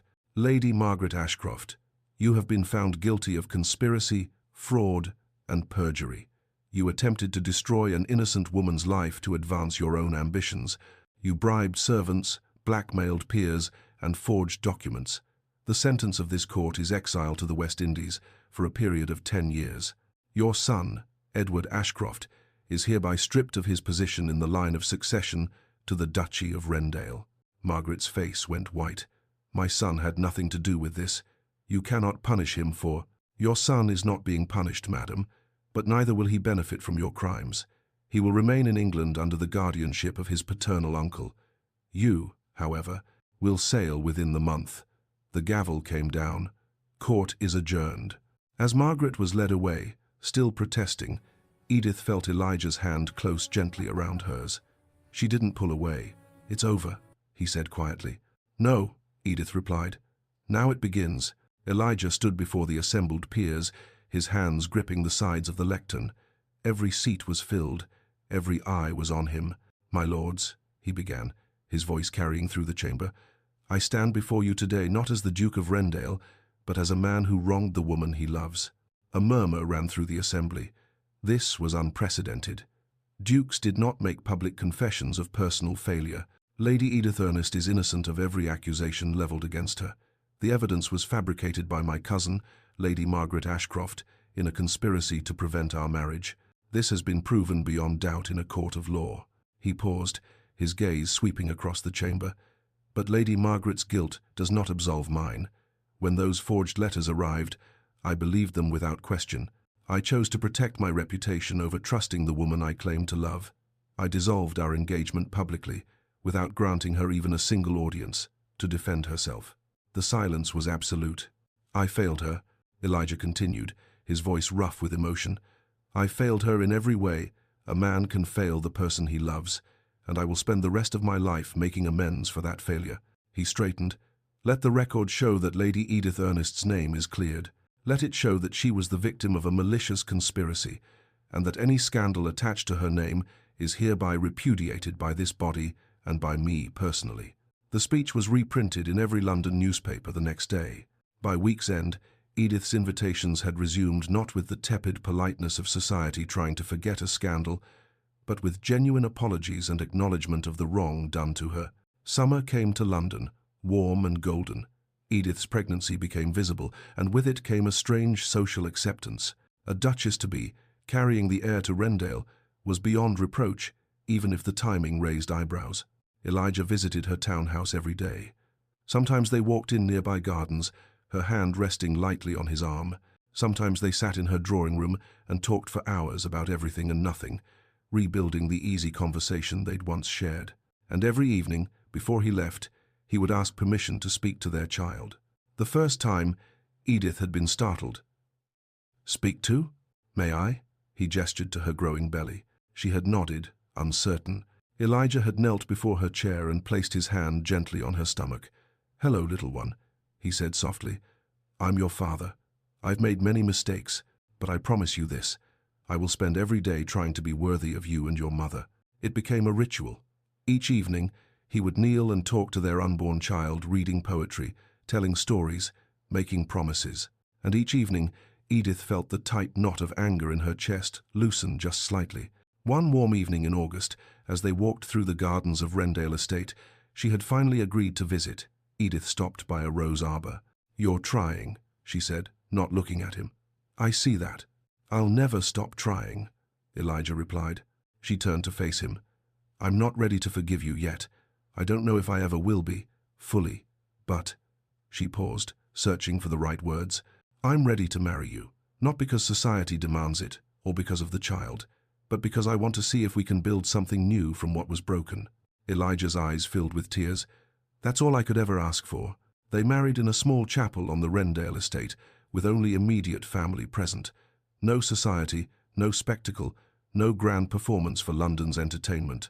Edith wore a simple cream gown, her pregnant belly visible beneath the empire waist. She wore no veil. "I will not be hidden," she had told Elijah when discussing the ceremony. "Not my face, not my condition, not my truth." "Then I'll marry you in broad daylight before God and everyone," he had replied. When the vicar asked for their vows, they had rejected the traditional words in favor of their own. Elijah spoke first, his voice steady. "I vow to trust you, to believe you, and to never let duty eclipse love again. I vow to be your partner, your equal, and your champion. I vow to earn your trust every day for the rest of our lives." Edith's vows were just as firm. "I vow to hold you accountable, to demand your respect, and to build a life where love is the duty we both serve. I vow to forgive when you stumble, but never to forget what it cost us to reach this moment. And I vow to choose you every day, as long as you continue to deserve that choice." The sapphire ring commissioned so long ago finally found its home on her finger. They were husband and wife, Duke and Duchess.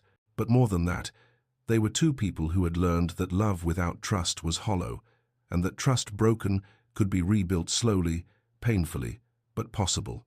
The labor was long and difficult. Elijah refused to leave, despite the midwife's protests that childbirth was no place for husbands, let alone dukes. "I've failed her before," he said firmly. "I won't fail her now." He held Edith's hand through every contraction, every scream, every moment of agony. And when the baby finally came, squalling and red-faced and perfect, he wept openly. "A daughter," the midwife announced. Elijah looked at Edith, exhausted and radiant, holding their child. "What shall we name her?" "Charlotte," Edith said without hesitation. "Charlotte Edith Walter." Elijah's breath caught. Charlotte, the name of his lost sister. The grief he'd carried for so long, transformed into new life. "Are you certain?" His voice was thick with emotion. "Named for what we almost lost," Edith said softly, "and what we chose to build." He bent to kiss her forehead, then gazed at his daughter. "A new beginning," he whispered. "Yes," Edith agreed, "for all of us." The spring sun was warm on the Southampton docks as Elijah, Edith, and Charlotte walked along the pier. Charlotte, now 5 months old with her mother's hazel eyes and her father's dark hair, was cradled in Elijah's arms, fascinated by the ships and seagulls. Edith stopped at the spot where the SS Britannia had been moored just over a year ago, the same dock where she had stood on the ship's deck, preparing to sail away forever. "I almost left from here," she said quietly. Elijah shifted Charlotte to one arm and took Edith's hand with the other. "And I almost let you." They stood in silence for a moment, watching ships prepare to depart new passengers with their own stories, their own destinations. "Do you regret it?" Edith asked. "The leap? The renunciation? Everything that came after?" Elijah looked at her, his wife, his Duchess, the woman who had demanded he become more than his title. Then he looked at Charlotte, gurgling happily in his arms. "Never," he said. "The Duchy was never truly mine until I chose you, until I learned that titles mean nothing without someone to share them with, someone who sees past the trappings to the man beneath." Edith squeezed his hand. "I'm glad you jumped." "So am I," he smiled. "Though perhaps next time, choose a ship docked a bit closer to shore." She laughed, the first truly carefree laugh he'd heard from her since before the scandal. "There won't be a next time. We're past running now." "Yes," Elijah agreed. "Now we stand together, through whatever comes." Charlotte chose that moment to reach for her mother, and Edith took her, settling the baby against her hip. The three of them stood at the dock's edge, a family forged from scandal and suspicion, broken trust and hard-won redemption. A duke who had learned that love required not just passion, but trust, and that trust, once broken, must be earned back through action, not words. A duchess who had demanded not forgiveness, but change, and who had been brave enough to accept it when it came. And between them, a child born of scandal, but raised in a love that was hard-won and true. A love that had survived doubt, distance, and the cruelty of false accusations. A love that had emerged stronger for having been tested. "Shall we go home?" Elijah asked. Edith looked at him, really looked at him, and saw not the perfect duke she'd once idealized, but the flawed, honest man he'd become. The man who had leaped across impossible gaps for her. The man who read to their daughter every night and still asked Edith's permission before taking her hand. "Yes," she said. "Let's go home." They turned from the docks, walking back toward their carriage. Edith's hand in Elijah's, Charlotte nestled between them, the Southampton harbour at their backs, and their future uncertain but shared stretching before them. Behind them, a ship raised its sails and prepared to depart. But this time, they weren't watching it leave. They were walking away together, toward the life they had chosen, toward home. They say trust, once broken, can never be fully repaired. But Elijah and Edith learned something different. That broken trust, carefully rebuilt with honesty and time, can become stronger than trust that was never tested. Their love was not the fairy tale Edith had once dreamed of. It was something better. It was real, flawed, and hard-won, and it was enough. That's the story of Edith and the Duke, who leaped across impossible gaps, both physical and emotional, to reclaim what he had nearly destroyed. Their tale wasn't about perfect love or flawless heroes. It was about trust shattered and painstakingly rebuilt, about a woman who demanded not forgiveness, but change, and about a man who learned that titles mean nothing without the courage to trust the person you claim to love. If this story moved you, if you felt Edith's pain, Elijah's desperation, or the hope of their hard-won redemption, please let me know by hitting that like button. Your support tells me these stories of complex love and second chances matter to you. And if you're hungry for more tales of scandal, betrayal, and love that refuses to surrender, stories where the heroines don't just forgive, they demand accountability, then subscribe to this channel and ring that notification bell. Because every week, I bring you historical romances that don't shy away from the messy, complicated truth of relationships. Now I want to hear from you in the comments. Did Edith make the right choice returning to Elijah, or should she have sailed to America and built a life without him? Would you have been able to forgive someone who doubted you so completely, even after they proved the accusations false? And here's the big question. Do you think trust, once shattered, can ever truly be rebuilt, or is it forever marked by cracks? Share your thoughts below. I read every single comment, and I love seeing how these stories spark real conversations about love, forgiveness, and what we owe each other in relationships. If you enjoyed this story, you might also love these videos. Over here, the tale of a bride who discovered her groom's terrible secret on their wedding night. And here, The story of a duchess who faked her own death to escape a loveless marriage, only to be found by the husband who never stopped searching. Thank you so much for spending this time with Edith and Elijah. Until next time, remember, the greatest love stories aren't about perfection, they're about people brave enough to fight for each other even after everything falls apart. See you in the next story.